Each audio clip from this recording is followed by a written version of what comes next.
innamal a'malu binniyat wa innama likulli imri'in ma nawa faman kanat hijratuhu ila dunya yusibuha aw ila imra'atin yankihuha fa hijratuhu ila ma hajara ilai.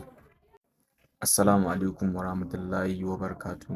Yan uwa musulmai, yau na zo muku da wata sanarwa game da wani littafi mai albarka na hadisi, Sahih al-Bukhari.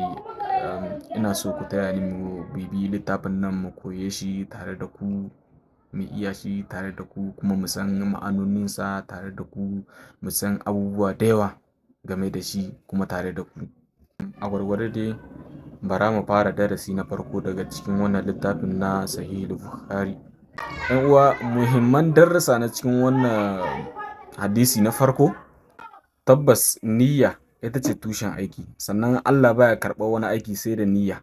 Niyyar nan kam ita ce niyyar da aka yi saboda Allah. Ma'ana kowane aiki za ka yi sai da niyya, kuma niyya ya zamanto cewar domin Allah, ba wai niyya don saboda wani abu ba makamancin haka. Saboda duk aikin da za a yi wanda babu niyya domin Allah a cikinsa, to haƙiƙa babu lada a cikin wannan aiki da aka aikata, ko da ko wani irin aiki ne.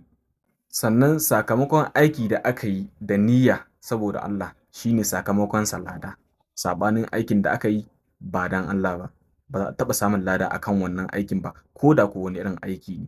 Sannan duk wani aiki da za mu yi na alkhairi, ko da a lahira ne, bambancinsa shine kamar haka: da wanda ya yi aiki domin Allah, da kuma wanda ya yi aiki saboda duniya, saboda neman ɗaukaka, saboda neman shahara, saboda neman a san shi wane ne, da bambanci. Kun ga kenan a takaice darasin da za mu ɗauka shine kowane aiki sai da niyya.